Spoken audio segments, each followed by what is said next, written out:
The 10,101st meeting of the Security Council is called to order. I should like to take this opportunity to pay tribute on behalf of the Council to His Excellency Mr Abukar Dahir Osman, Permanent Representative of Somalia, for his service as President of the Council for the month of January. I am sure I speak for all members of the Council in expressing deep appreciation to Ambassador Osman and his team for the great diplomatic skill with which they conducted the Council's business last month. The provisional agenda for this meeting is threats to international peace and security caused by terrorist acts.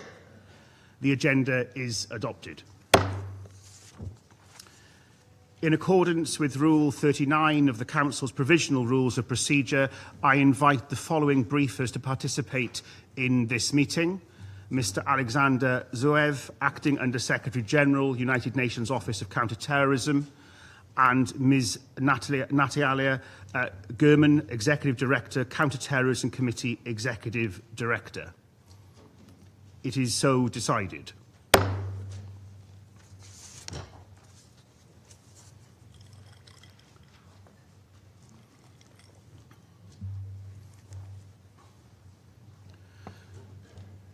In accordance with Rule 39 of the Council's Provisional Rules of Procedure, I also invite Ms Anna Stuganska, European External Action Service Special Envoy for Counter-Terrorism, to participate in this meeting. It is so decided.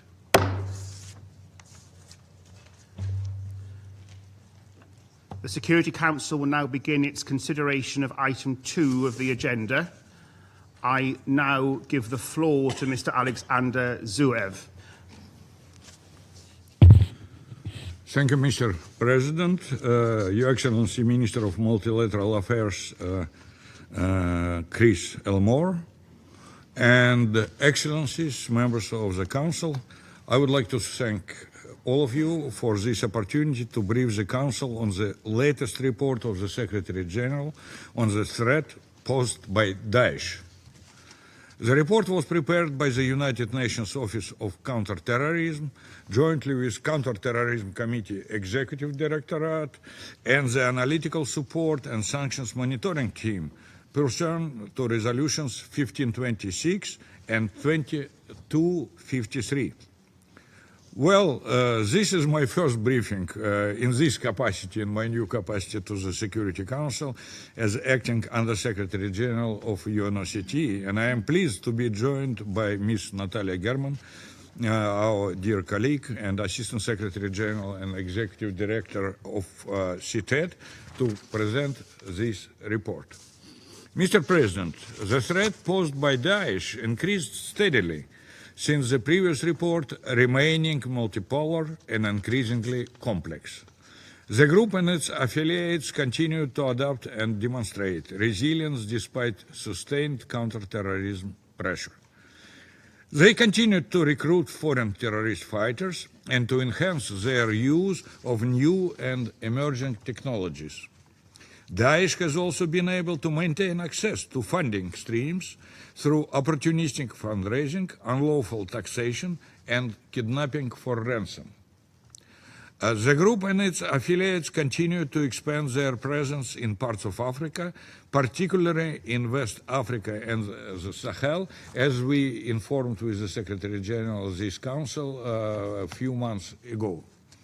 Their efforts and demonstrated capacity to control territory are deepening regional instability and further weakening the capacity of national authorities to address interconnected security, human rights, and development challenges.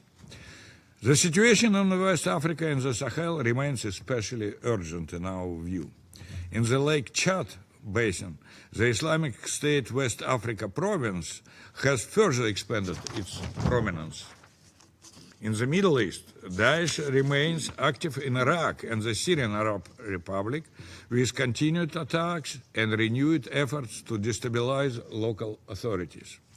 In the Syrian Arab Republic, the security situation remains very fragile, with Daesh continuing to exploit governance vacuums and incite sectarian tensions. The humanitarian situation in the camps in the northeast of the Syrian Arab Republic remains dire, with thousands of individuals, predominantly women and children, subjected to persistent human rights violations and restricted access to water, food, healthcare, and education. The withdrawal of the Syrian Democratic Forces from Al-Hol on January 21st has also introduced new operational and humanitarian challenges. In Afghanistan, ISIL Khorasan continues to pose one of the most serious threats to the region and beyond. Although the number of attacks carried out by ISIL-K has declined, the group maintains the ability to rapidly replenish its ranks, including through online recruitment. Just last month, this council condemned the heinous terrorist attacks at a restaurant in Kabul on 19th January, which was claimed by ISIL-K, Khorasan, and resulted in the death of 7 people and injured several others, including a child. Let me switch to another official UN language. Monsieur le Président. Mr. President, progress in countering terrorism financing has pushed terrorist actors to further exploit digital platforms and new technologies. Daesh and other terrorist groups have expanded their use of virtual assets, including cryptocurrencies, alongside cyber tools, unmanned aircraft systems, and advanced applications of artificial intelligence. It is important to emphasize that by preventing terrorists from accessing financial resources, we impede their ability to plan, recruit, travel, procure weapons, and carry out attacks. Nevertheless, it remains essential to detect and disrupt the procurement and use by terrorists of conventional and non-conventional weapons, improvised explosive devices, unmanned aircraft systems, and their components. Artificial intelligence is increasingly being used by terrorist groups, specifically for the radicalization and recruitment of people, with a particular focus on youth and children. There has also been a notable rise in the use of other technologies by terrorists, particularly the exploitation of commercial satellite communications systems for relatively low cost and relatively secure communications. While these developments do not yet represent a step change in operational capabilities, they highlight the expanding challenge posed by new technologies, especially artificial intelligence.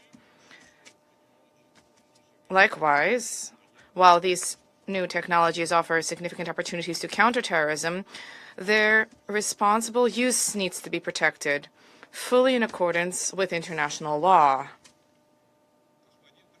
Mr. President, in the light of the intensifying threat posed by Daesh, I wish to emphasize 3 key calls made by the Secretary General. First and foremost, the situation in the camps and detention facilities in the northeast of the Syrian Arab Republic remains gravely concerning. Thousands of individuals, most of them women and girls, continue to face insecurity, violence, and an acute lack of essential services. All member states must boost their efforts to facilitate the safe, voluntary, and dignified repatriation of these individuals in accordance with international law and the best interests of women and children. Second, The situation in many parts of Africa, particularly in the Sahel, West Africa, and the Lake Chad Basin region, remains deeply concerning.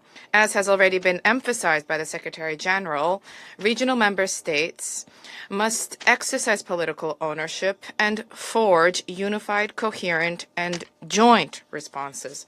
Third, lasting progress requires comprehensive, whole-of-government and whole-of-society approaches, firmly rooted in the rule of law and fully in accordance with international human rights norms. Nationally owned and inclusive prevention must therefore remain at the heart of our collective counterterrorism efforts. I wish to take this opportunity to offer one further observation from our operational perspective. It is exceedingly important for member states to enhance cooperation with the United Nations and promote the responsible use of new technologies for counterterrorism, fully in accordance with international law.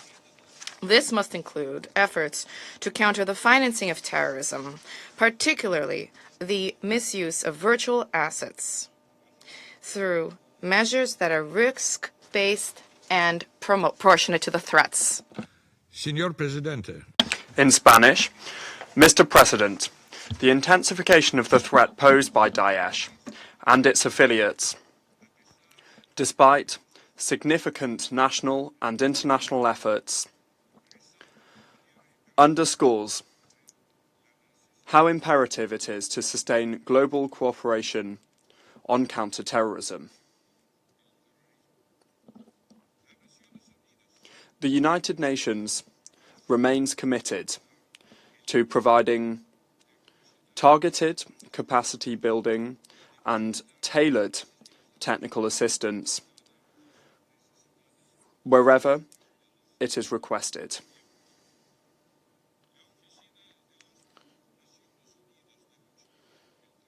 The United Nations Office for Counterterrorism and its United Nations partners will also continue to generate research and evidence-based policy guidance in order to help ensure that national efforts are informed, coordinated, and impactful. In this regard, I would like to underline the important role played by the Security Council Counter-Terrorism Committee and the CTED in identifying priority gaps and needs. The report of the Secretary General highlights several multi-entity capacity building programs and projects coordinated by the UNOCT, which, in the spirit of the UN80 initiative, are ensuring synergies and delivering better for member states, such as in countering terrorist travel,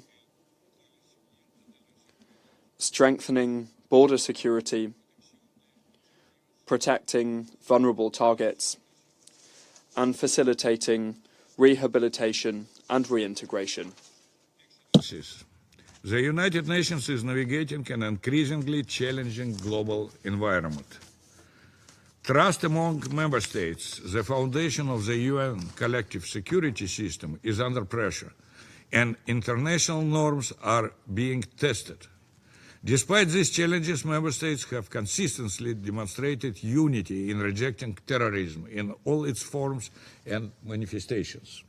This year, as the General Assembly undertakes the 9th review and marks the 20th anniversary of the United Nations Global Counterterrorism Strategy, member states have an opportunity to reaffirm their commitment to multilateral counterterrorism efforts, review progress since 2023, and address emerging and evolving threats, ensuring that the danger posed by Daesh and other terrorist groups remains central to our collective response.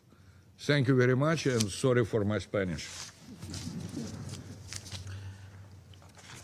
I thank Mr. Zuev for his briefing.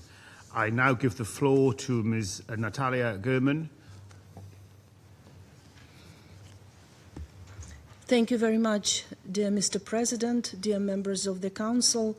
I'm very pleased to be able to address the Security Council today on the 22nd report of the Secretary General on the threat posed by Daesh.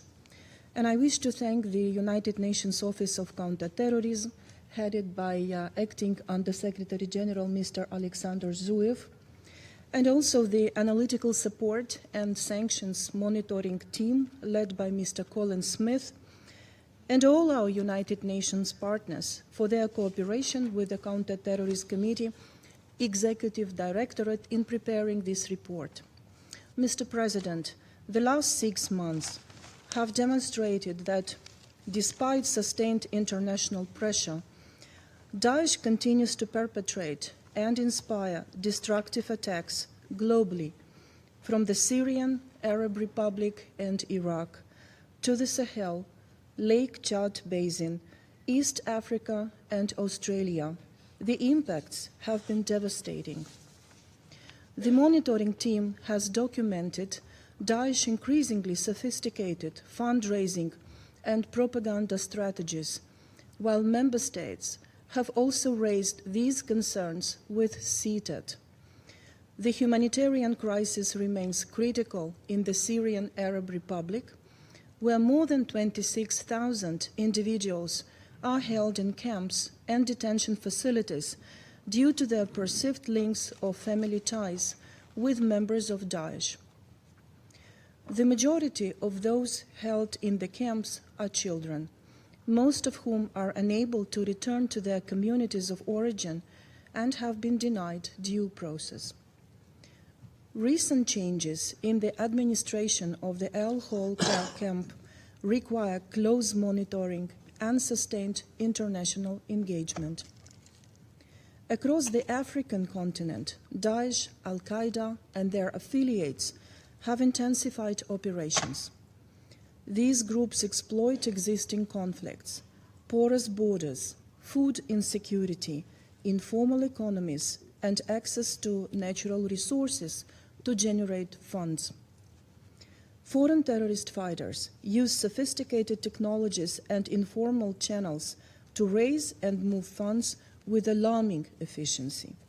Throughout the reporting period, the United Nations has continued its support to member states in addressing the crisis and the broader threat posed by Daesh. Mr. President, last year, the Security Council renewed CTAD's mandate to continue monitoring and assessing member states' implementation of Council resolutions on terrorism.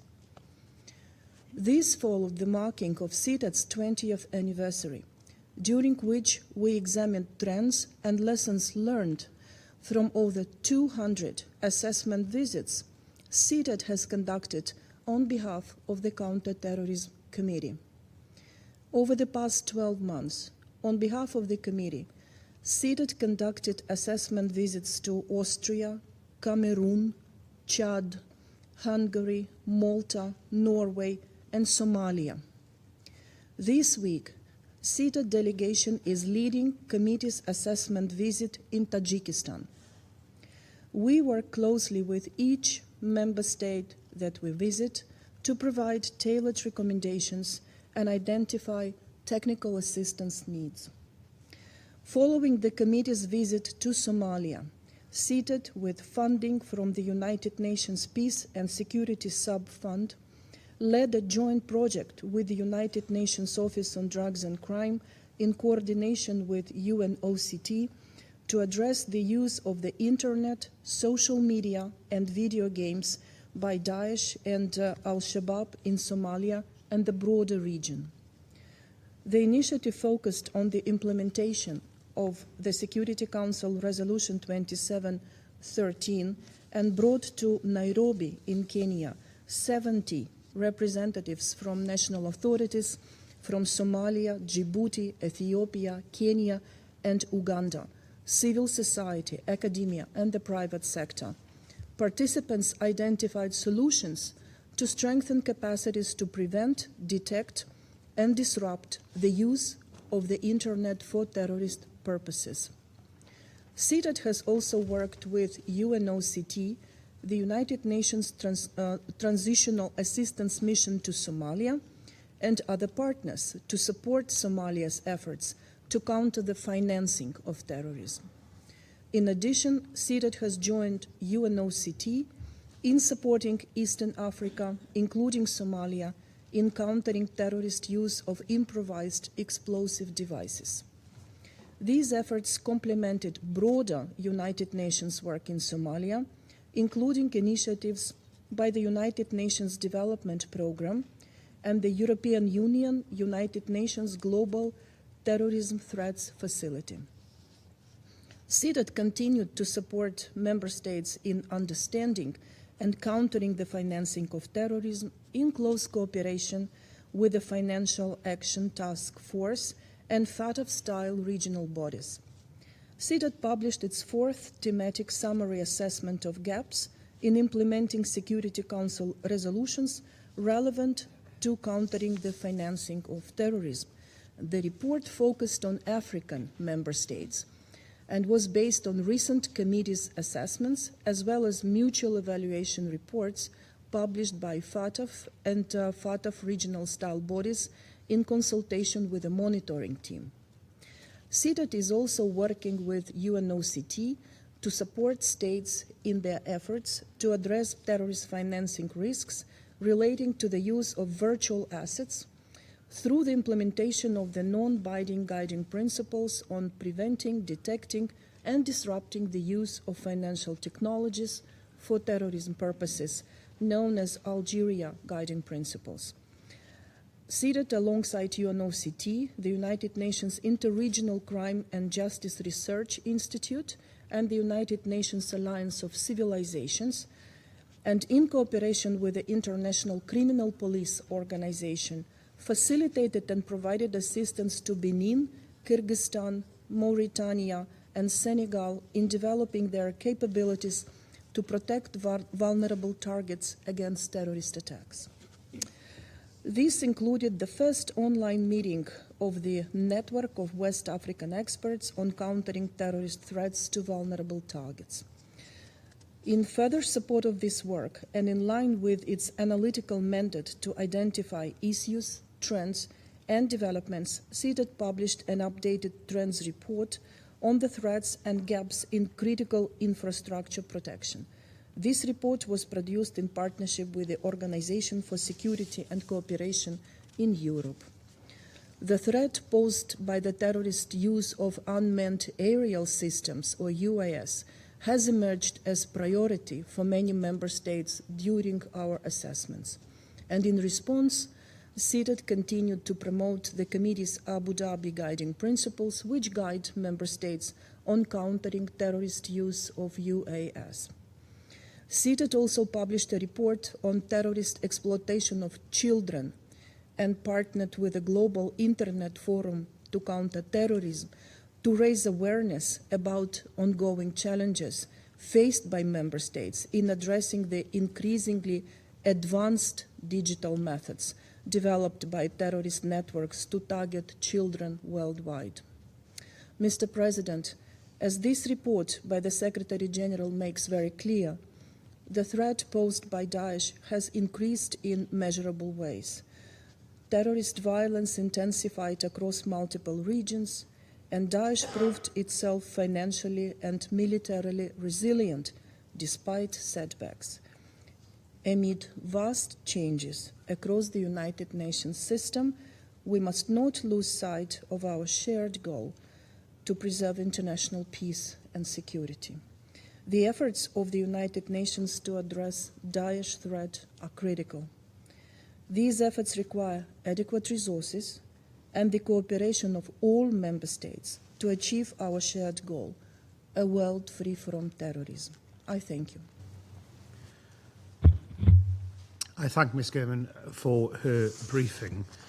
I shall now make a statement in my capacity as Parliamentary Under-Secretary of State of the United Kingdom. Thank you to our briefers. Colleagues, the horrific terror attack at Bondi Beach in December shocked the world. This was a deliberate assault on innocent people, fueled by hatred and designed to spread fear. The United Kingdom stands in solidarity with Australia and with the Jewish community. Our thoughts remain with the victims and with everyone around the world who lives with fear and pain caused by such violence. As long as terrorism and anti-Semitism remain global threats, we have a shared responsibility to confront them with determination. Working with partners, we will continue to disrupt the activities of Daesh's murderous networks, limit their reach, and counter their warped propaganda. That responsibility is clear in northeast Syria, where we are deeply concerned by recent developments. We call on all parties to uphold the ceasefire, protect civilians, and ensure rapid, safe, and unhindered humanitarian access, including routes in for aid and out for civilians who wish to leave. Daesh will seek to profit from these events, and we are concerned by reports that fighters have escaped from detention facilities. We are closely monitoring the situation and working with partners, including the Global Coalition Against Daesh, to address shared security risks. The spread of Daesh into parts of West Africa and the Sahel is also of deep concern. Addressing the deteriorating security and humanitarian situation in the region will require collective action, and we will work with regional organisations to support this. We are also focused on the threat posed by Islamic State Khorasan province in Afghanistan and beyond. This was discussed at our focus group in London last month, co-hosted with Turkey. It is vital to harness the capabilities and understanding that international partners bring to the table here at the UN, through the Global Coalition, the focus group and beyond. As we look forward to this year's review of the Global Counter-Terrorism Strategy, we will work with partners to ensure the strategy provides the most effective framework for our collective efforts. As ever, the protection of human rights and the rule of law will be at the heart of our approach. Thank you. I resume my function as President of the Council. I now give the floor to the representative of Greece. President, and let me start by congratulating the United Kingdom for assuming the presidency of the Council, and use this opportunity to congratulate Somalia for a well-conducted presidency in the month of January. I would also like to welcome the participation of the European Union Special Envoy for Counter-Terrorism in this meeting, and most importantly to thank our briefers, USG ZUEF and the Executive Director of CITED, Ms. Natalia German, for their insightful briefings, and for the 22nd report of the Secretary General, which confirms that the threat posed by Daesh has increased steadily and has become more complex and multifaceted. In this context, allow me to highlight the following points. First, Greece is deeply concerned that terrorist groups continue to exploit political transitions and security vacuums, most notably in Africa, Syria, and other places where Daesh maintains several thousand fighters and seeks to incite sectarian tensions and destabilize national authorities. Securing weapons stockpiles, restoring governance, and advancing inclusive political processes are therefore essential counter-terrorism priorities. Second, we are deeply concerned by the regionalization of the threat, as highlighted in the report. Affiliates associated with the so-called Islamic State have entrenched their positions in parts of the Lake Chad Basin. The Islamic State in the Sahel province and the Islamic State in Greater Sahara remains active across the Central Sahel. Beyond Africa, ISIL-K remains capable of projecting attacks from and beyond Afghanistan. We also remain concerned about the ongoing activity of ISIL-Daesh in Syria. Its efforts to incite sectarian tensions, including by organizing attacks through its affiliates on places of worship, such as the attack on Mar Elias Greek Orthodox Church in Damascus in June 2025 and the attack on the Alawite Mosque in Homs in December 2025, show how dangerous it could prove for the unity of the country and national reconciliation. Another matter of concern in Syria is the situation of ISIL-Daesh camps following the latest developments in the northeast. The security of the camps and prisons undertaken by the Syrian authorities must be safeguarded.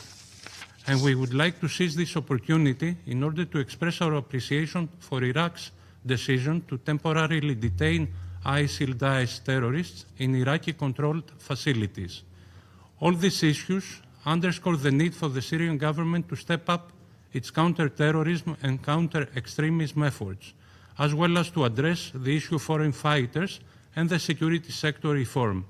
We welcome in this vein Syria's joining of anti-Daesh coalition, and we are ready to support any relevant engagement on UN and EU level.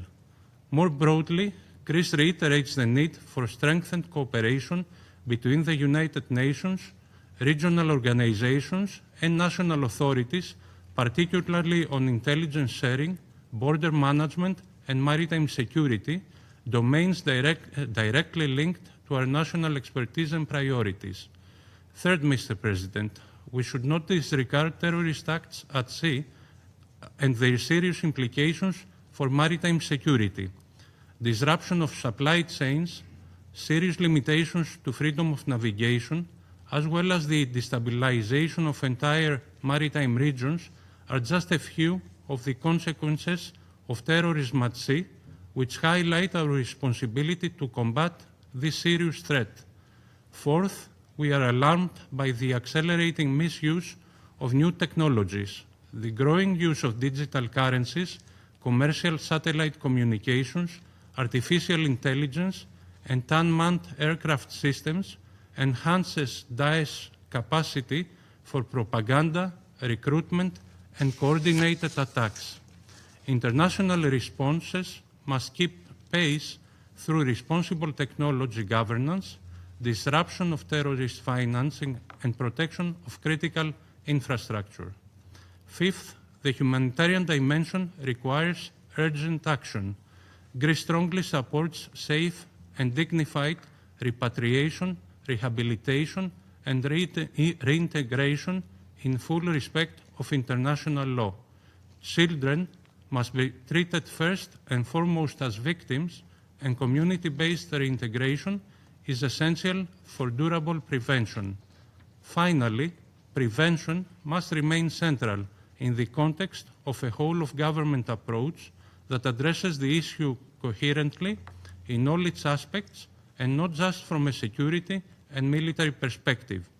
Community resilience, education, and the meaningful participation of women and civil society are indispensable.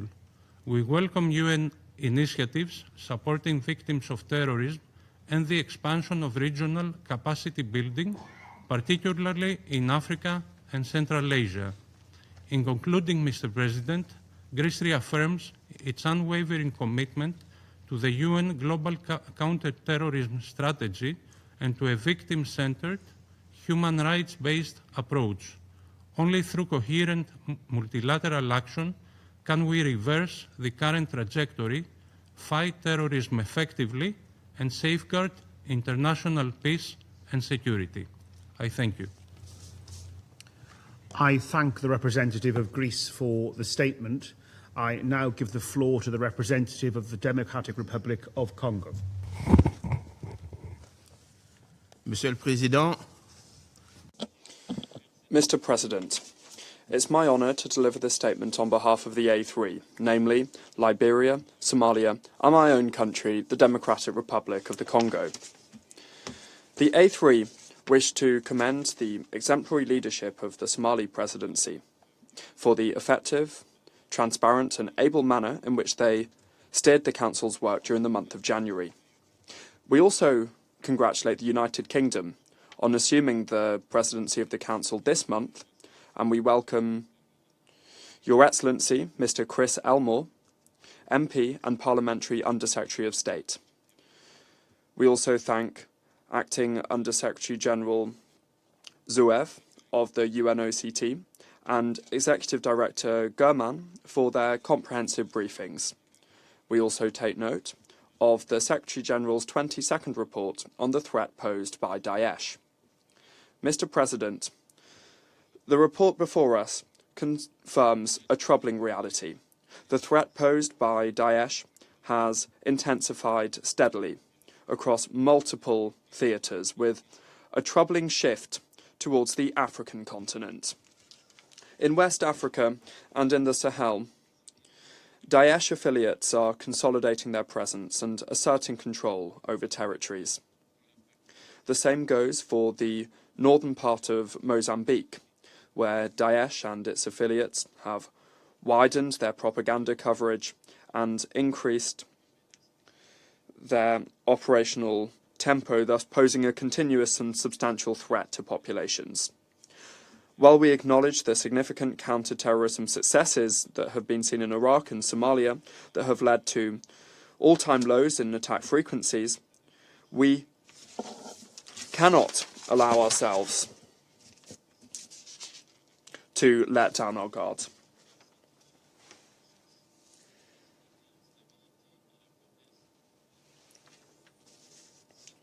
This flexibility requires a response that is equally agile and unified, particularly for African nations that are now bearing the brunt of these threats.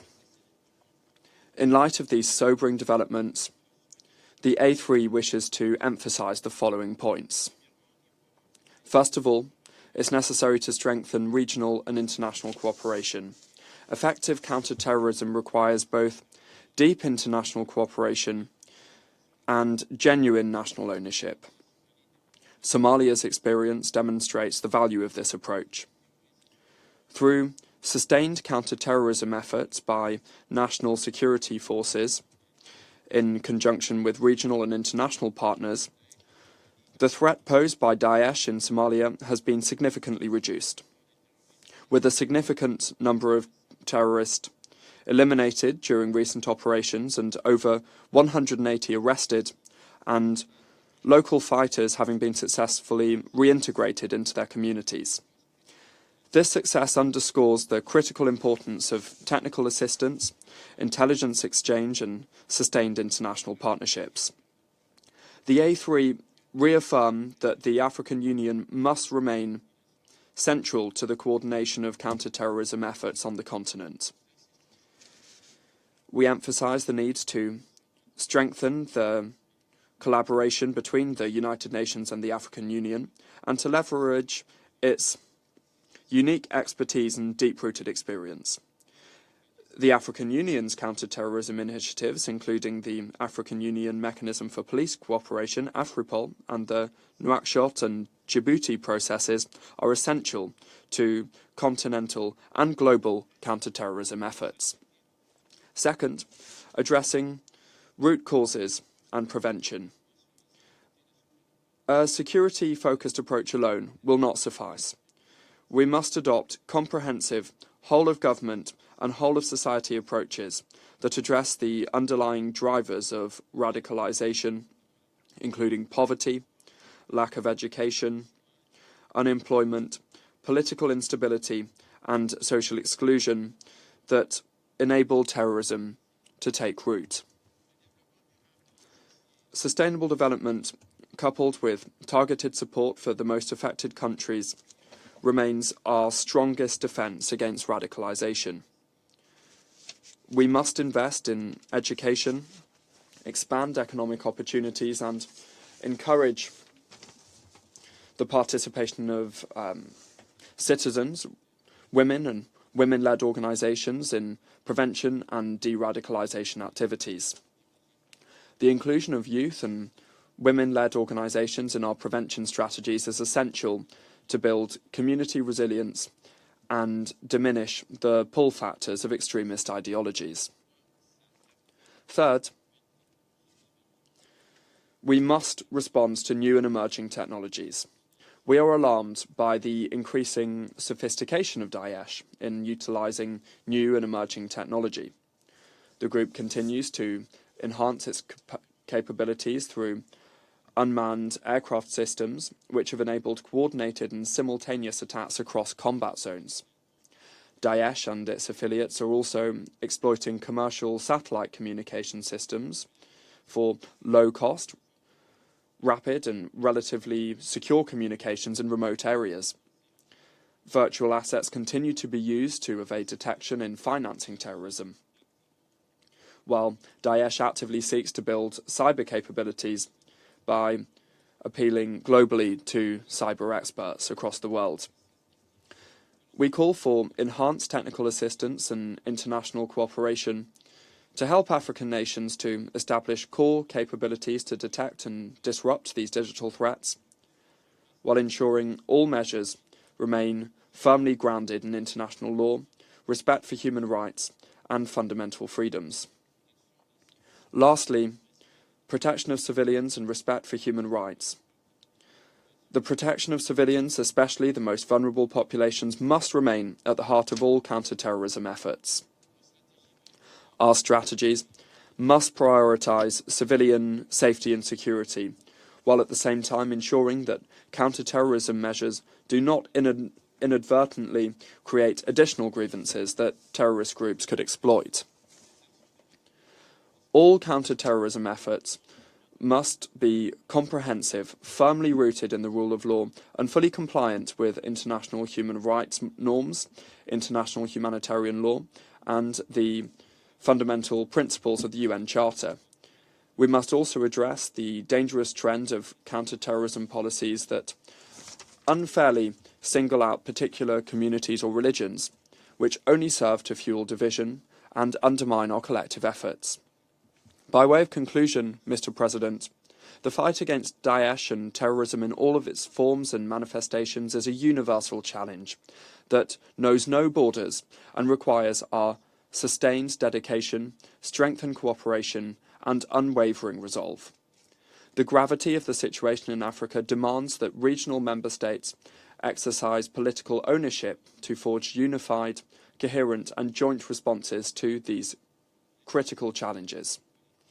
The success of our collective efforts depend on maintaining a delicate balance between the robust security measures and the unwavering protection of human rights and the rule of law. The true measure of our success lies in our commitment to comprehensive approaches that reflect and uphold the foundational principles of peace, dignity, and justice that define our international community. The A3 remains committed to working with this Council and the broader international community to achieve a world free from the scourge of terrorism. Thank you. I thank the representative of the Democratic Republic of the Congo for the statement.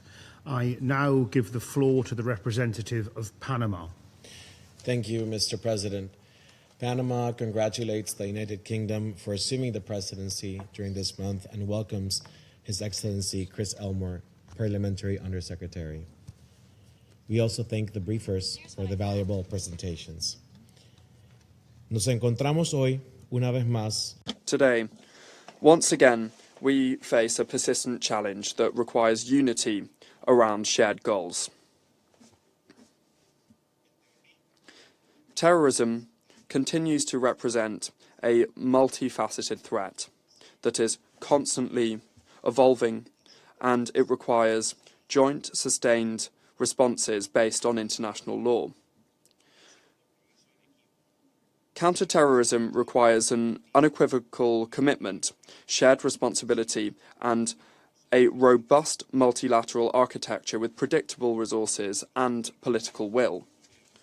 The reports of the monitoring team clearly reflect that different terrorist groups have not only managed to continue their operations, but rather also they are showing a growing trend of audacity and operational capacity in many regions, gaining ground and the ability to act.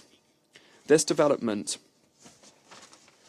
shows more significant cross-border coordination, especially in the area of financing routes and logistical networks. We observe with concern the increasingly sophisticated use of emerging technology, including artificial intelligence, satellites, and encrypted messaging platforms.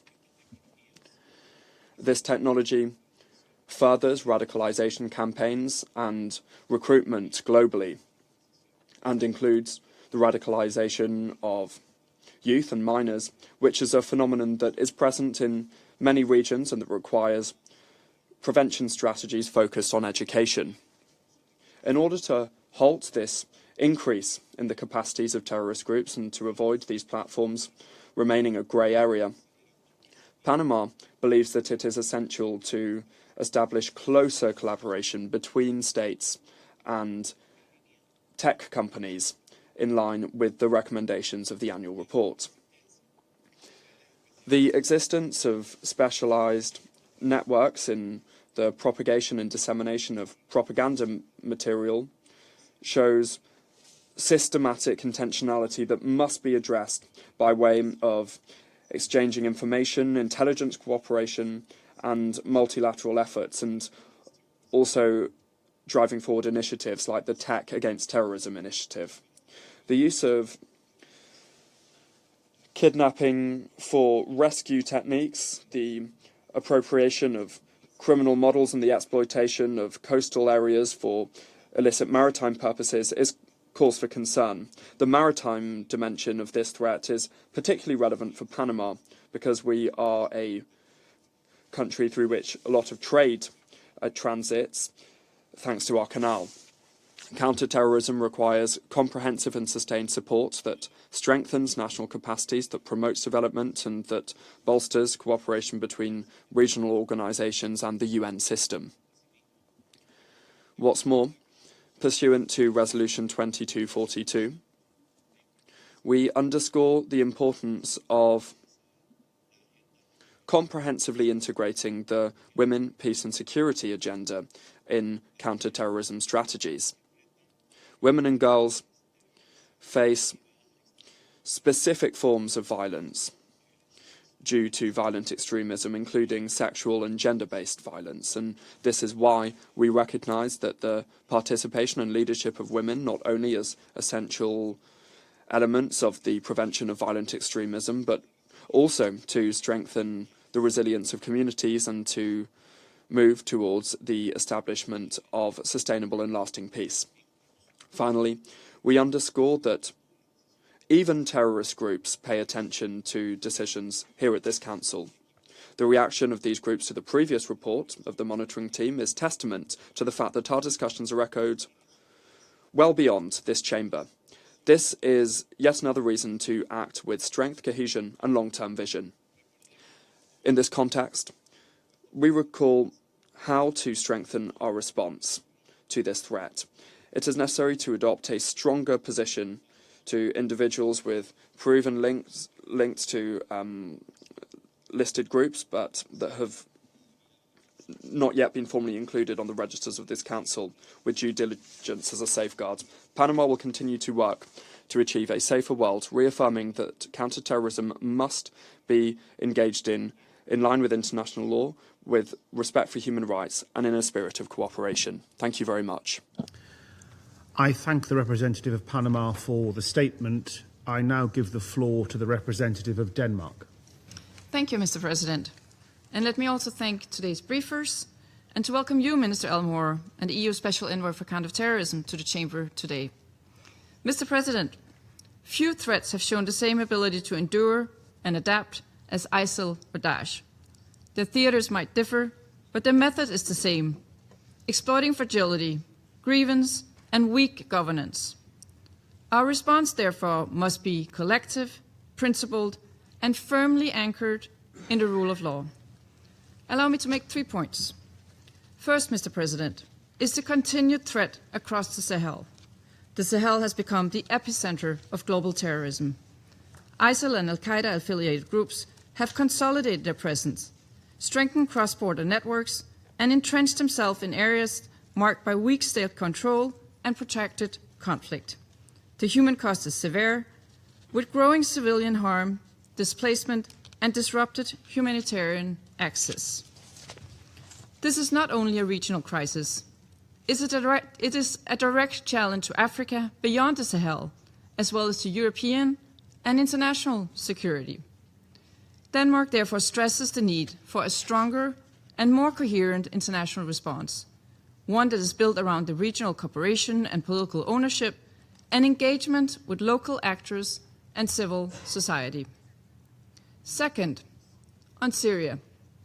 The comprehensive agreement reached last week between the Syrian Transitional Government and the SDF is a positive step, including when it comes to combating Daesh. However, recent developments underline that Daesh continues to pose a threat and could exploit moments of transition to regroup, facilitate escapes, and reconstitute operational networks, including through the movement of foreign terrorist fighters. To address these threats comprehensively, detention facilities and camps must be managed in full compliance with international humanitarian law and human rights law. Relocation of detainees should take place within clear legal frameworks in full transparency. Humane conditions, access for relevant UN actors, and clear arrangement for responsibility and oversight are essential. Individuals affiliated with Daesh must be addressed through lawful and predictable frameworks, including prosecution where appropriate. Children in these camps are first and foremost victims of conflict and terrorism. Protecting their rights is both a moral obligation and a security necessity. A lasting response requires rule-based approaches that reduce the risk of renewed recruitments and future attacks, both in Syria and beyond. Third, Mr. President, on the 1267 sanctions regime. As chair of the 1267 Sanctions Committee, we believe that it's vital to ensure that the UN sanctions regime for ISIL, Al-Qaeda, and associated individuals and entities remain current, operational, and credible. When individuals are repeatedly identified in UN reporting, this Council should be ready to act, including through listings. A sanctions list that does not reflect today's terrorist leaderships risks losing its effect. At the same time, integrity matters. Sanctions must be fact-based, timely, and legally robust. Denmark will continue to insist on solid evidence-based foundations, clear narrative summaries, and due process safeguards, so that sanctions remain an effective counterterrorism tool, not a political instrument. In closing, countering Daesh is a long-term objective. When these groups adapt, our response must adapt as well. Adaptation, however, must not come at the expense of our principles.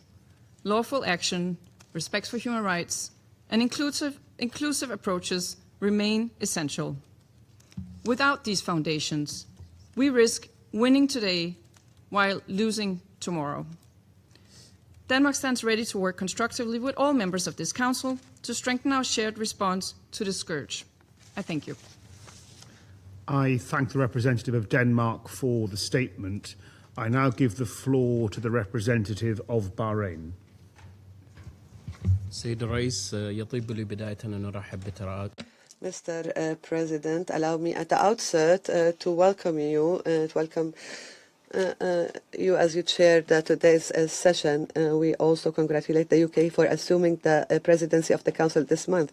I would also like to thank Mr. Alexander Zuev, Acting Under Secretary General of UNOCT, and Ms. Natalia German, Assistant Secretary General and Executive Director of the Counter-Terrorism Committee Executive Directorate, for their valuable briefings and their continued commitment to fighting terrorism in order to safeguard international peace and security. I welcome the Special Envoy of the EU in the meeting today. Mr. President, Bahrain has taken note of the Secretary General's 22nd report, which highlights the terrorist threat posed by ISIS, as well as individuals and groups affiliated with it, a threat it describes as serious and ongoing to international peace and security. The report indicates that the threat posed by ISIS has steadily increased since the previous report, becoming more complex, and intensifying across multiple theaters. The organization and its affiliates have continued to recruit foreign terrorist fighters and raise funds through opportunistic means while exploiting technology, including digital platforms, artificial intelligence, and unmanned aerial systems. Mr. President, the Kingdom of Bahrain is keen to continue its efforts in supporting the international community's endeavors to combat the scourge of terrorism in its capacity as an active member of the global coalition against ISIS. In particular, Bahrain supports efforts related to strategic communications, countering the financing of terrorism, and preventing and countering extremism. We also continue to coordinate with international partners in order to keep pace with global developments and emerging threats, supporting efforts aimed at combating terrorism in all its forms. In this context, I would like to present 3 main points. First, we must work seriously toward drying up the sources of terrorist financing and halting the flow of funds to the criminal activities of terrorist organizations, ensuring compliance with UN measures aimed at countering the financing of terrorism, particularly those efforts to freeze the assets of all individuals, groups, institutions, and entities associated with these groups.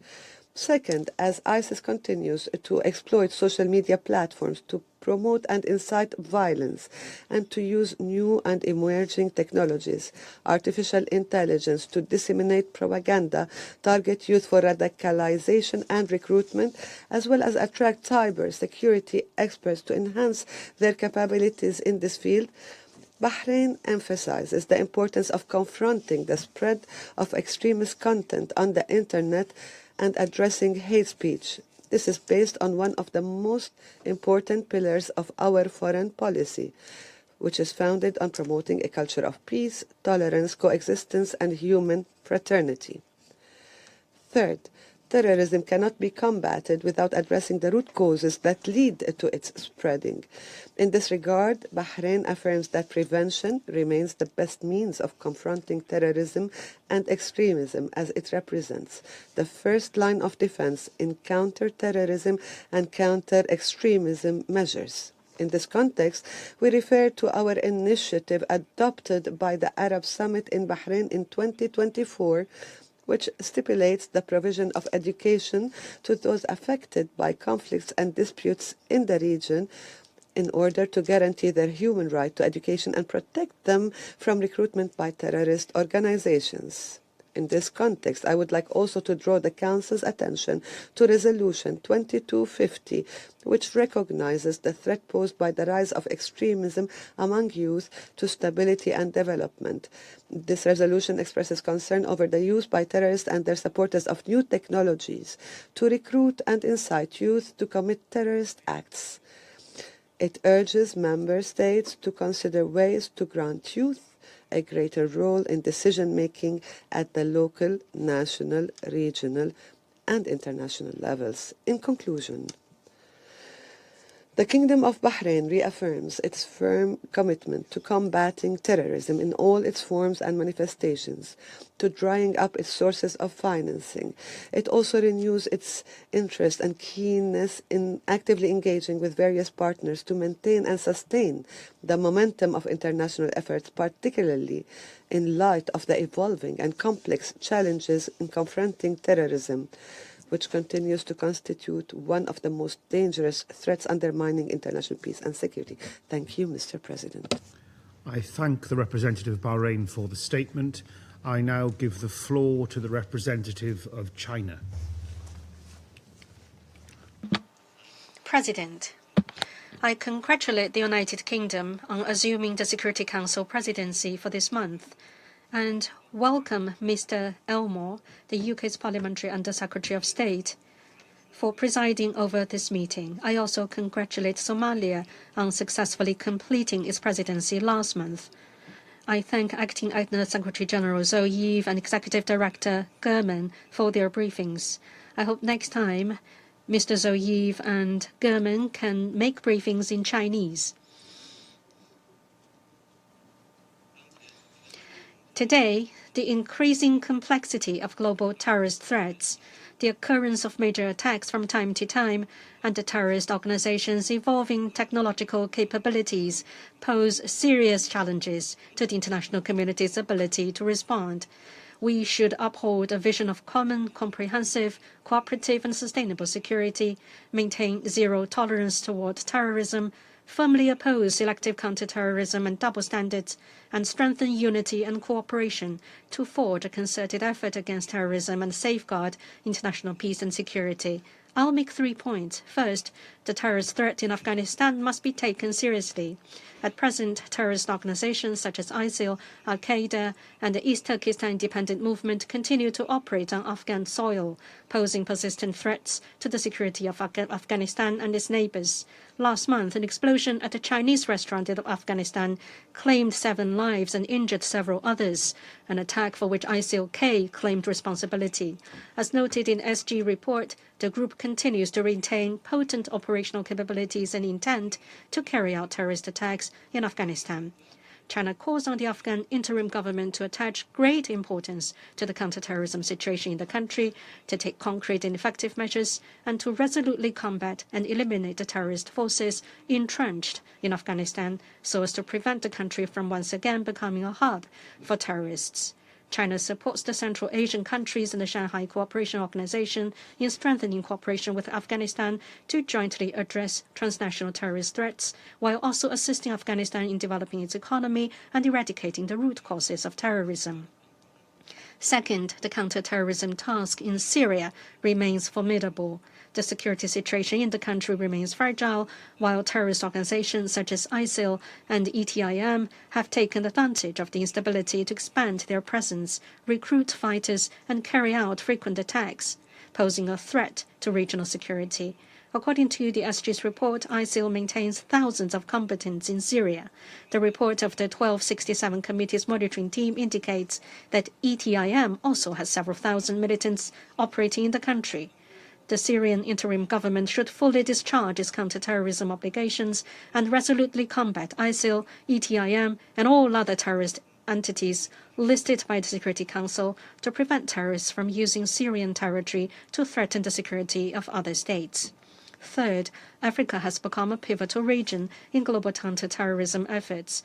As noted in SG's report, ISIL and its affiliates have strengthened their control in West and Central Africa and the Sahel, with continuous access to funding, drones, and other weaponry, while intensifying online propaganda and recruitment, posing a grave threat to regional stability and security.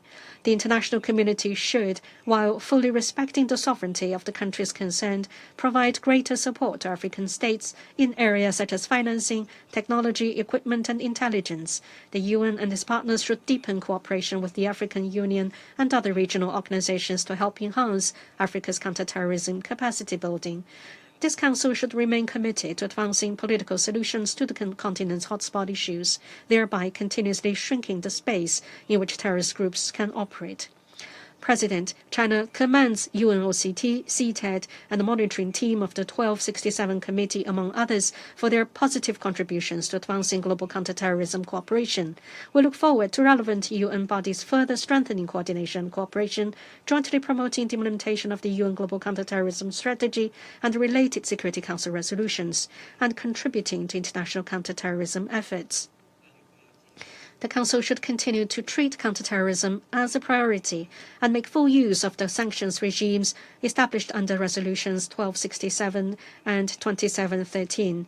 Recently, the Balochistan Liberation Army and its Majid Brigade carried out a series of terrorist attacks in various parts of Pakistan, causing heavy civilian casualties. The Security Council has spoken out on this unanimously.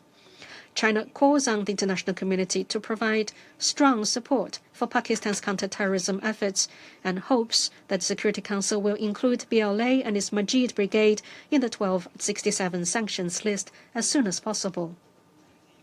For a long time, China has earnestly implemented the Global Security Initiative and actively supported international counterterrorism cooperation. The China UN Peace and Development Trust Fund has supported counterterrorism efforts in the Sahel, funded the establishment of a UN OCT office in Kenya to assist African countries in using drone technology to strengthen their counterterrorism capabilities, and supported Central Asian countries in enhancing early warning mechanisms for counterterrorism.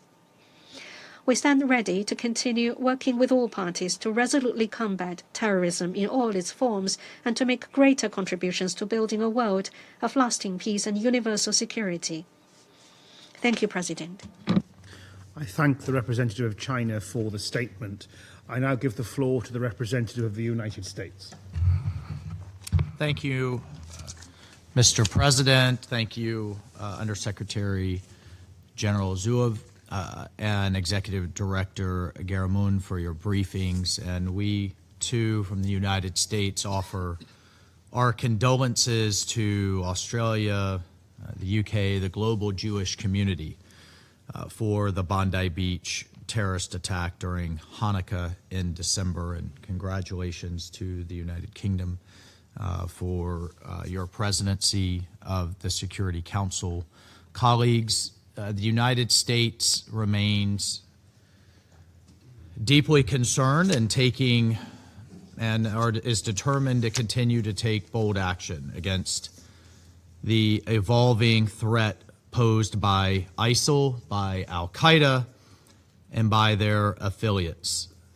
As the latest analytical support and sanctions monitoring team report highlights, these groups continue to adapt. They continue to exploit instability across Africa, the Middle East, and South Asia, and the threat is increasing. It's not only increasingly diffuse and complex, it increasingly involves foreign fighters converging in multiple conflict zones. We are particularly concerned of the expansion of Al-Qaeda affiliates in West Africa and the Sahel, including JNIM and IS Sahel's territorial gains and use in particular of kidnapping for ransom. ISIL's growing focus on Africa and the resilience of its cells in Syria and Iraq and the persistent threat from ISIL-K in Afghanistan truly reinforces the need for our sustained, coordinated counterterrorism efforts. And to speak frankly, I get asked quite a bit, where is the UN useful to global security and global stability? And I think this is a prime example of where we can and have come together to collectively face this combined threat. What has the United States particularly concerned are various terrorist groups' exploitation of new technologies, such as commercial satellite communications, such as artificial intelligence, drones, cryptocurrencies. All of these further complicate the threat landscape, and it requires our vigilance from member states, and particularly where I think there is room for all of us to improve is our coordination with the private sector as we face this threat. The United States commends member states whose counterterrorism operations have constrained ISIL and Al-Qaeda, especially in Iraq, Syria, and Somalia. We know that local police and security officers have given their lives to disrupt ISIL attacks, including outside a church recently, outside of a church in Aleppo, where Syrian security officer Mohammed Massat tragically lost his life when he intercepted an ISIL terrorist. Colleagues, in addition to these bold actions, in addition to this sacrifice that I just described, collectively we could do more to disrupt terrorist financing networks. We believe this effort remains critical. We've seen recent successes in Somalia and in West Africa that demonstrating that following the money and stopping the money to these various groups can have bold, decisive effects. Iraq has led recently in repatriating detained and displaced persons from northeast Syria.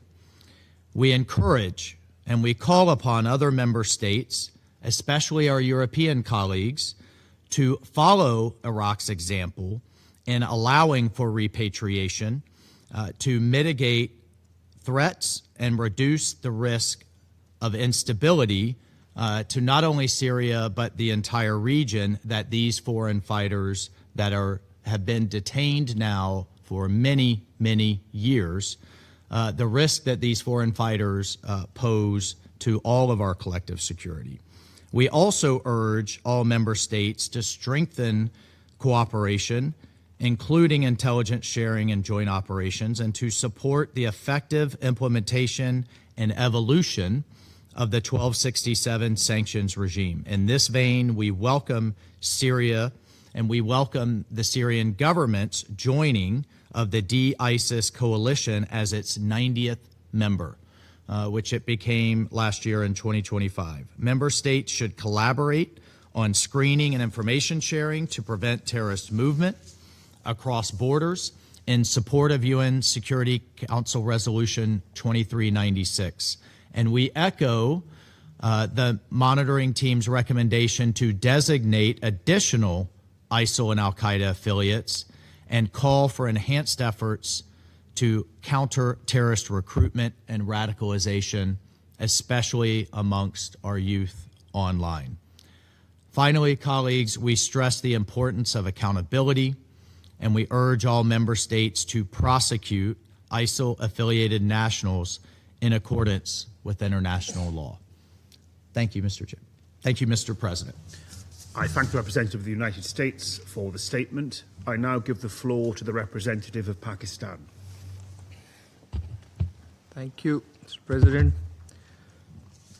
Mr. Undersecretary, we are pleased to see you preside over this session at the outset of the UK presidency. I would also like to thank UNOCT's acting Undersecretary General, Mr. Alexander Zuev, and the Executive Director of CTAD, ASG Natalia Gurman, for their comprehensive briefings. And these briefings have highlighted the level and complexity of the challenge posed by terrorism, in particular Daesh, and how it is deepening instability and threatening international peace and security around the world. We also take note of the 22nd report of the Secretary General and the 37th report of the Analytical Support and Sanctions Monitoring Team.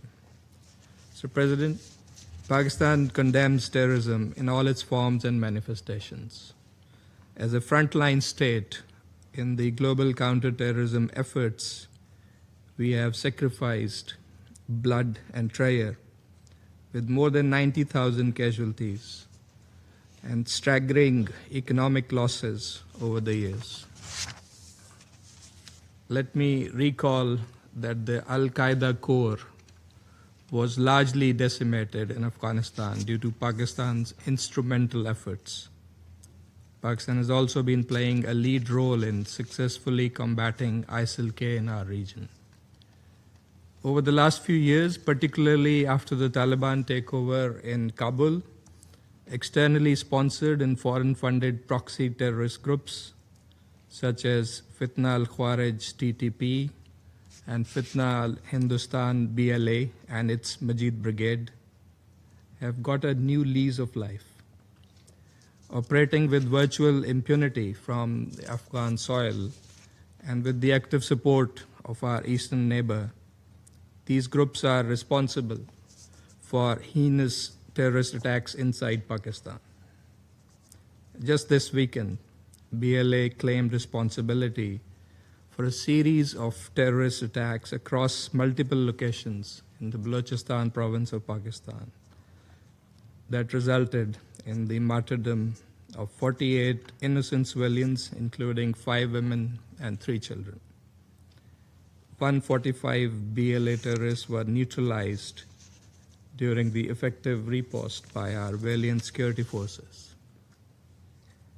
We hope the Council will act swiftly to designate the BLA under the 1267 sanctions regime, acceding to the listing request that is currently under consideration.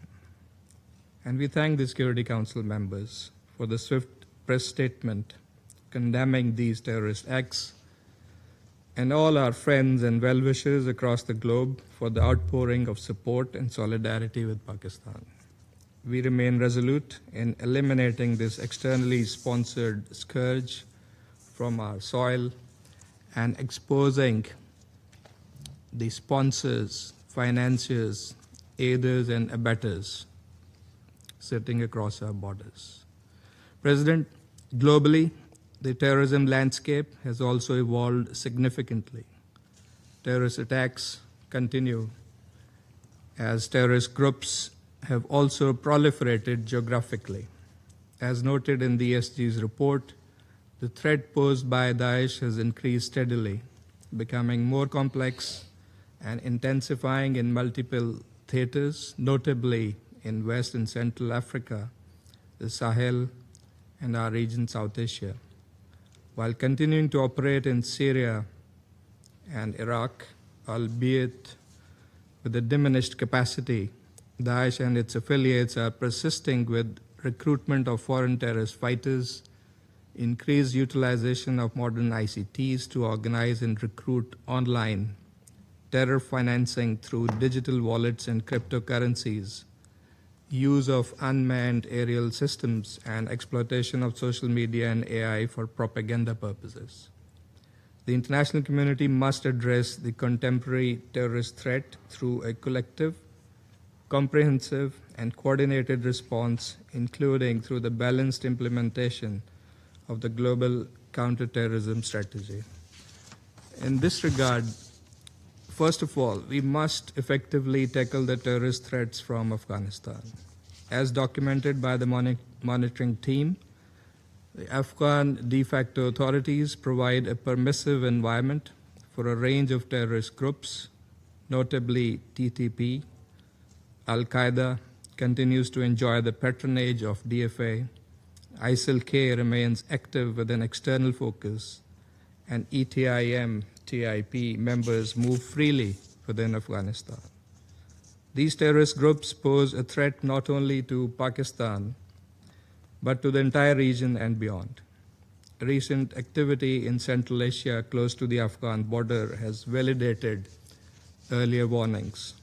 It has also become imperative to prevent the billions of dollars of sophisticated weapons and equipment left behind by foreign forces in Afghanistan from falling into the hands of terrorists. Secondly, there must be accountability of external destabilizing actors who support, finance, and arm these groups, including their proxies in Afghanistan.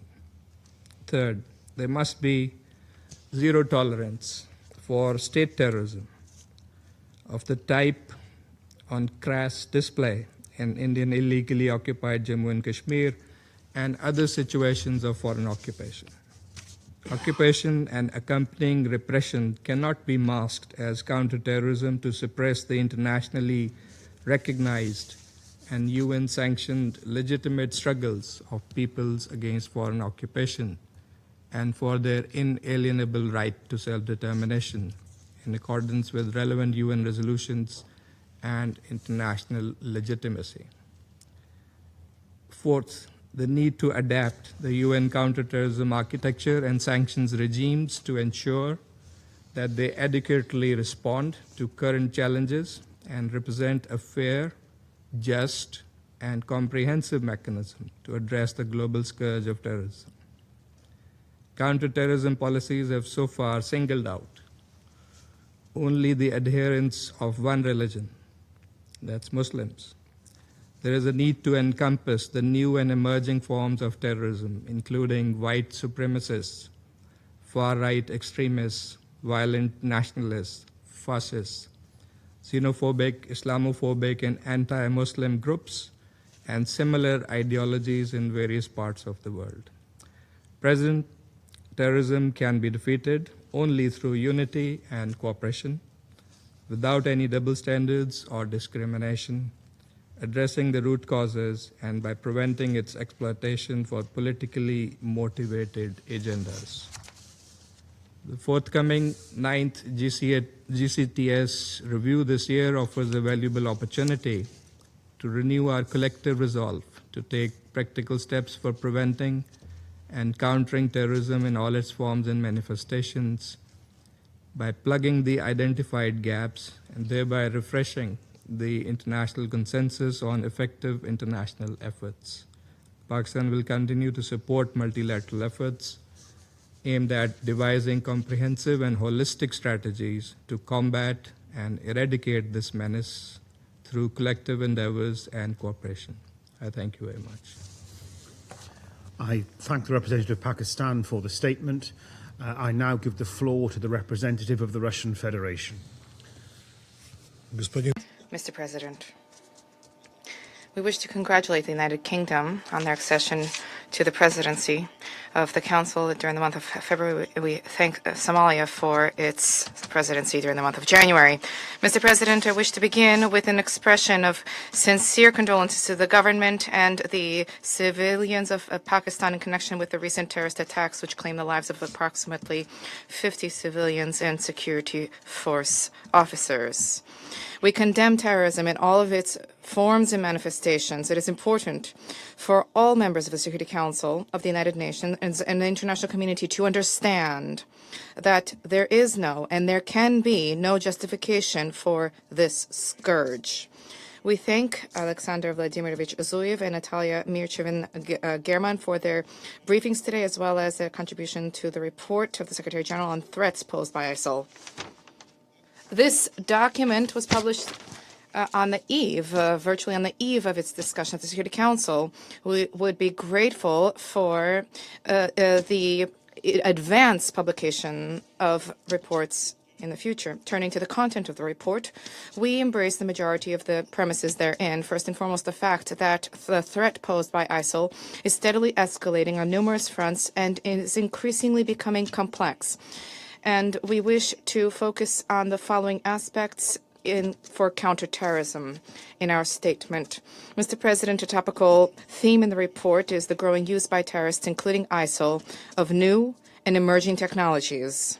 As is seen in the document, such terrorist organizations as ISIL are banking on honing unmanned lethal aircraft technologies.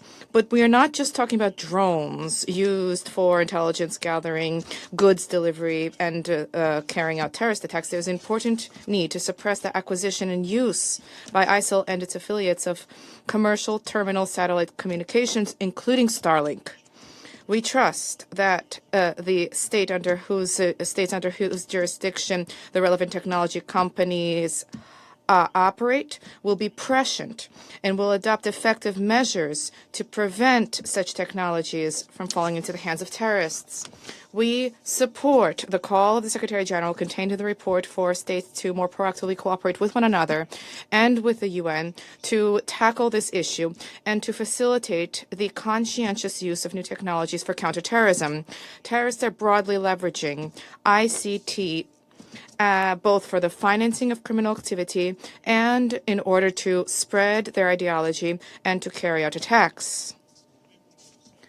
This is a universal problem and requires the development of coordinated intergovernmental suppression mechanisms. We firmly believe that this process would be facilitated by the development of a specialized additional protocol to the United Nations Convention Against Cybercrime.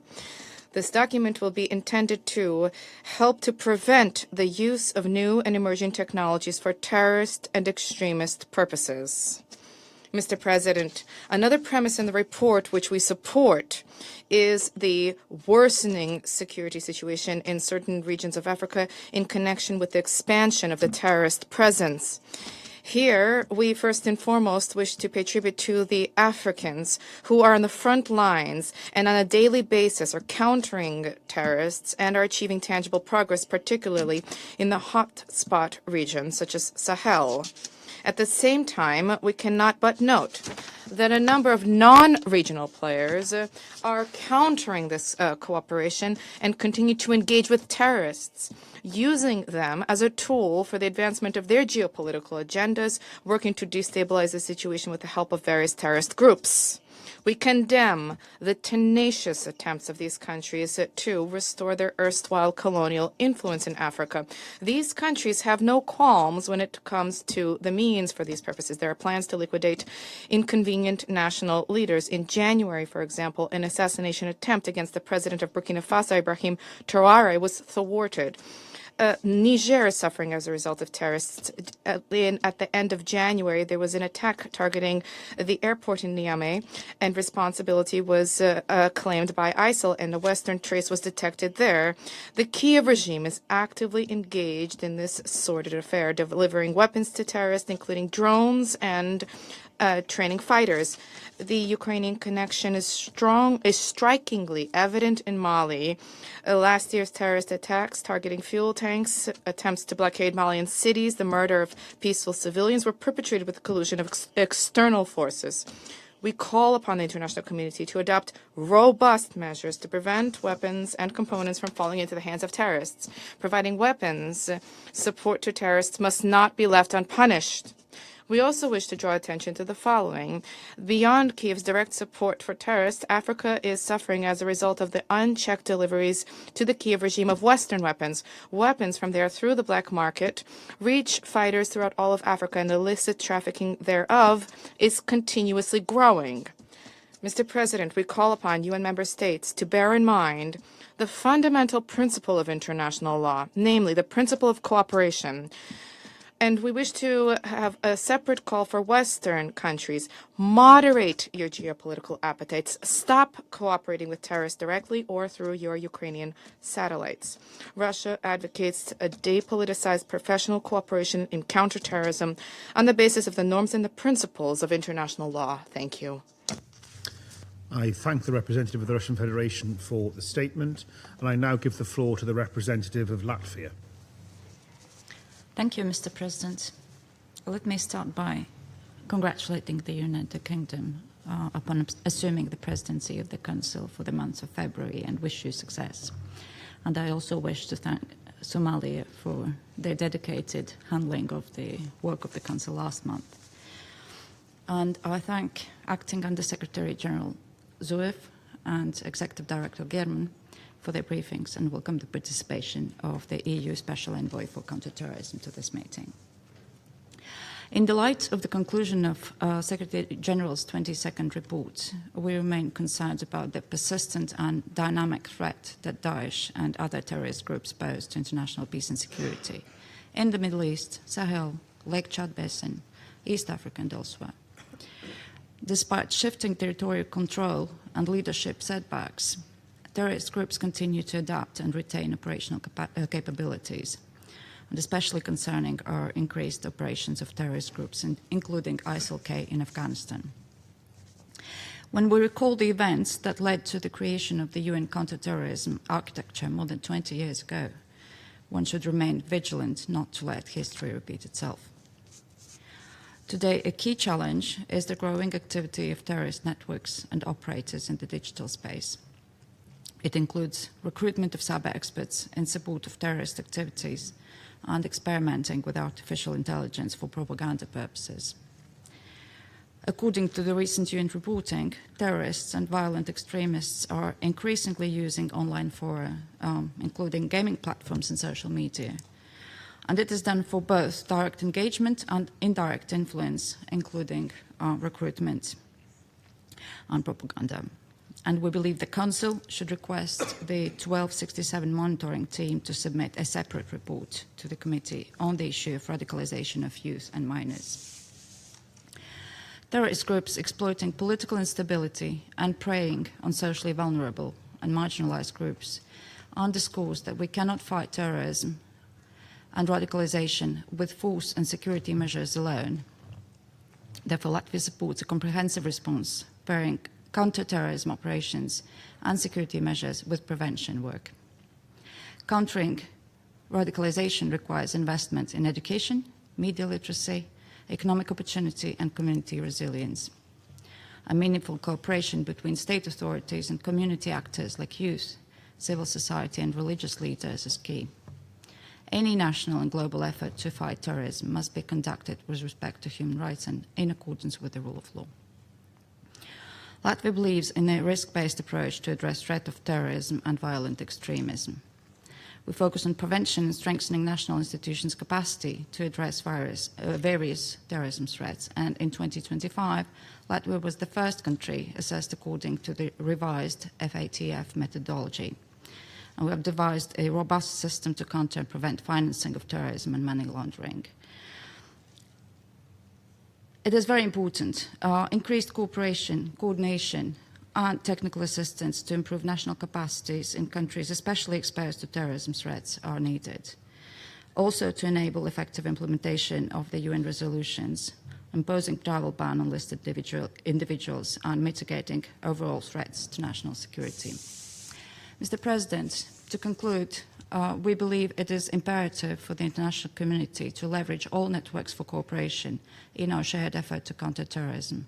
We need to sustain pressure towards Daesh and other terrorist groups to prevent radicalization, especially among young people and minors. And we remain committed to countering terrorism in all its forms and will continue working together with all partners to achieve this goal. I thank you. I thank the representative of Latvia for the statement. I now give the floor to the representative of Colombia. Muchas gracias, señor presidente. Thank you very much, President. I begin by congratulating the United Kingdom upon assuming the presidency of the Council for the month of February.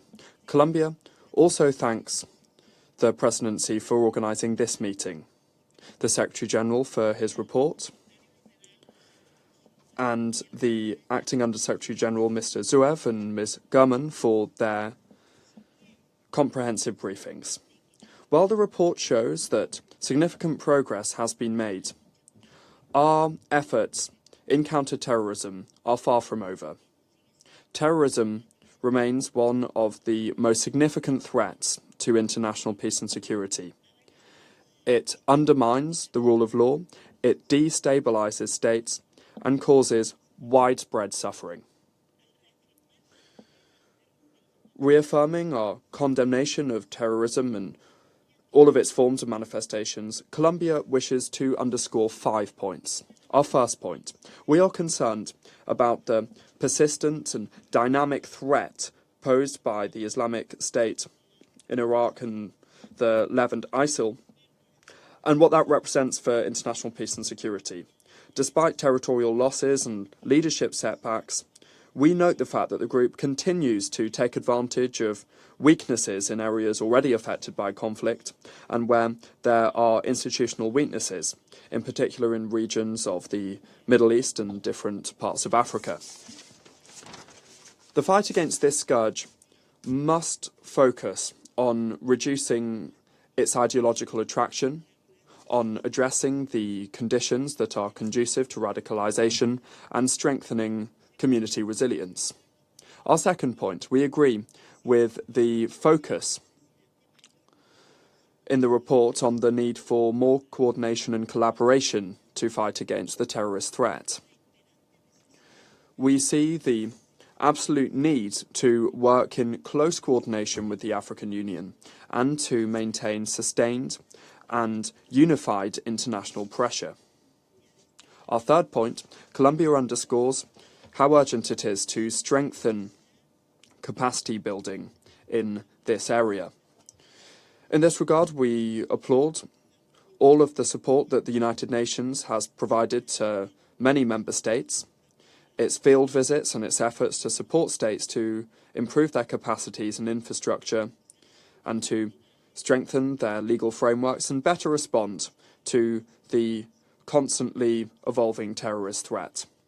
On this, Colombia believes that it is fundamental for capacity building efforts to be engaged in taking account of the unique characteristics of different regional and local contexts. Our fourth point, Colombia shares the view that a counter-terrorism approach based on security alone is not enough. In this regard, we're particularly concerned about the situation of children and youths previously associated with terrorist groups.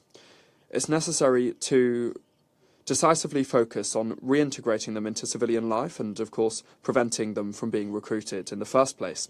Colombia, promoting a cross-cutting approach that is focused on the victims of terrorism and on the recruitment of minors, particularly supports all and any initiatives that seek to protect children and to prevent them from being recruited by terrorist groups, and this pursuant to Security Council resolutions on children and armed conflicts, in particular Resolution 2427 of 2018. In this same context, we underscore, what's more, the need to continue to advance the women, peace and security agenda and to integrate it into counter-terrorism, based on the provisions of Resolutions 2242 of 2015 and 2467 of 2019. Our fifth point, we are alarmed about the use of emerging technologies and of artificial intelligence in order to disseminate propaganda and radicalization and to plan attacks. Fighting against incitation online must be a priority for international cooperation. Mr. President, Colombia underscores its full commitment to the UN Global Counterterrorism Strategy and supports the work of the Office for Counterterrorism, the Executive Directorate of the Counterterrorism Committee, the Global Compact for Coordination for Anti-Terrorism, and the monitoring team on Resolution 1267. We urge them to continue to strengthen coordination. What's more, Colombia expresses its support to the sanctions committees on Resolutions 1267, 1989, and 2253 on ISIL and Al-Qaeda. Finally, we reiterate that we will only succeed in counter-terrorism if a coordinated, rights-based and preventive approach is adopted. It is only with this approach that we will be able to contribute to bolstering the rule of law, to protecting the most vulnerable, and ensuring a lasting and sustainable peace. Thank you very much. I thank the representative of Colombia for the statement. I now give the floor to the representative of France. Merci, Monsieur le Président. Thank you, Mr. President. France congratulates the United Kingdom this February as its presidency of the Security Council. We welcome you, Mr. Minister, to the Council. Thank you for your briefing. Mr. Acting Under Secretary General, Mr. Zouev, thank you for speaking in French. And I'd like to thank Executive Director Natalia German. Your briefings have demonstrated that the resilience and the threats posed by Daesh, Al-Qaeda, and their affiliates in the region and the world remain present, and they must not be underestimated. Mr. President, we need to continue to fight against Daesh, Al-Qaeda, and affiliates. This can only be done collectively through international cooperation and on a number of fronts. First and foremost, this fight needs to be done on the ground, where the Daesh and Al-Qaeda combatants are numerous and active. First and foremost, in West Africa, the safe haven for JNIM and Daesh in Central Sahel and their territorial expansion towards coastal countries in the region is extremely alarming. The region has become the hub for terrorist violence, accounting for nearly half of victims of terrorist attacks worldwide. In recent years, France is continuing to provide support for states in the Gulf of Guinea, specifically through the UNOCT Threats to Vulnerable Targets program. We are closely monitoring headway made by Daesh and the rest of the continent, specifically in the Horn of Africa, in Mozambique and the DRC.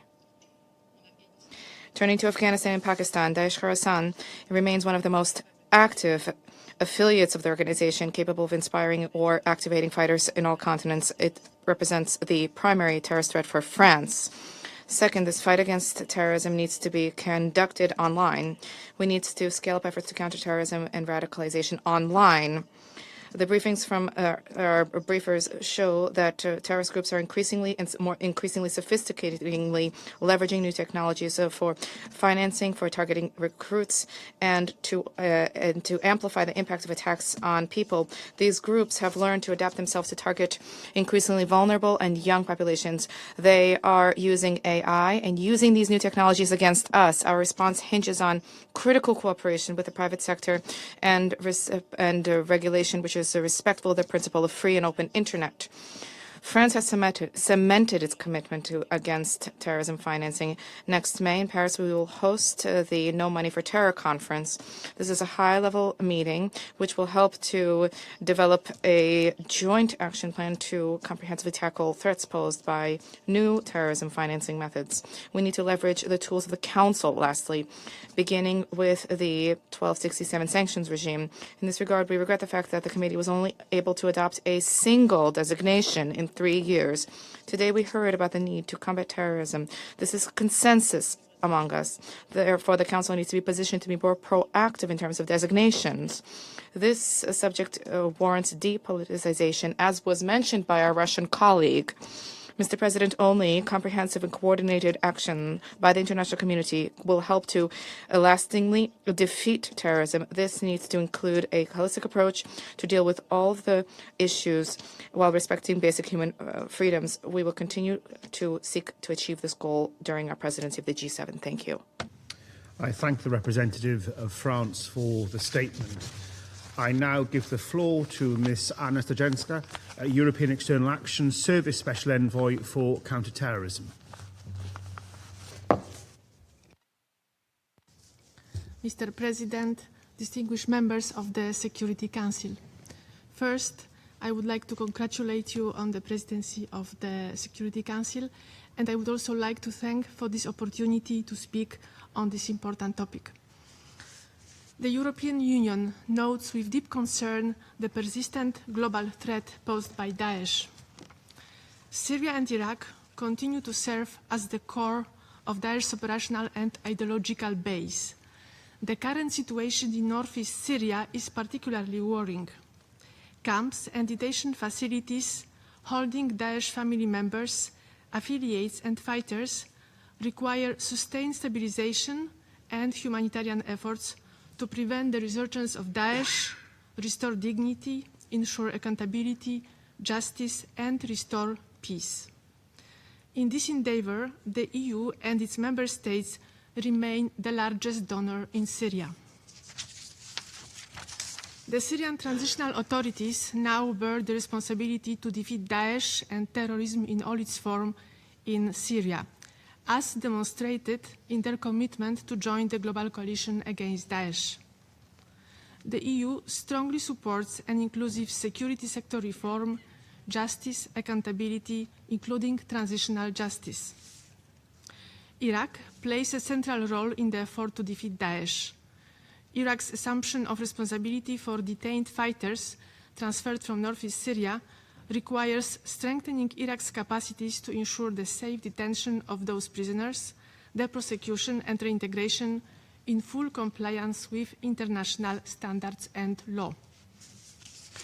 The European Union actively supports repatriation, rehabilitation and reintegration efforts to ease the pressure on northeast Syria.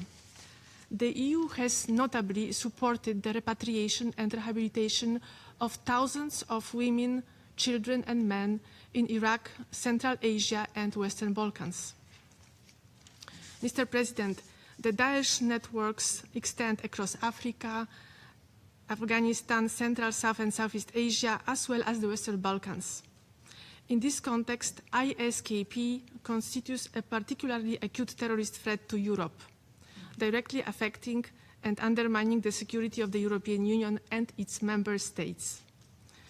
Its activities aim to polarize societies, erode democratic values, recruit and radicalize individuals, while perpetuating fear through terrorist acts. The European Union is also concerned by the complex challenges Daesh affiliates represent in East, West and Central Africa. The EU's response in Africa is partnership-based, grounded in international law and holistic. we invest in prevention and societal resilience. The EU works to prevent Daesh spillover effects and to disrupt its networks through a strong multilateral engagement.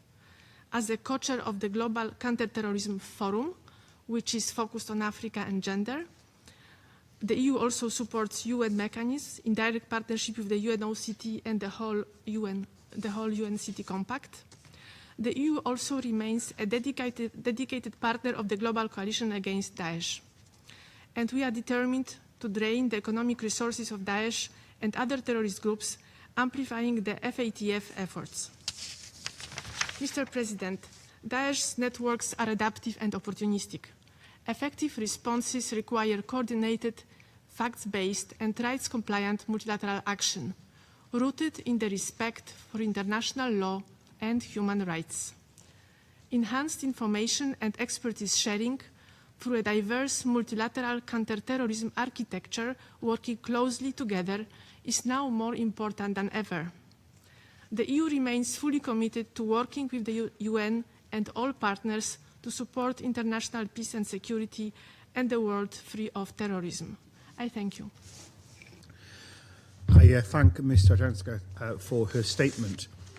There are no more names inscribed on the list of speakers. The meeting is adjourned.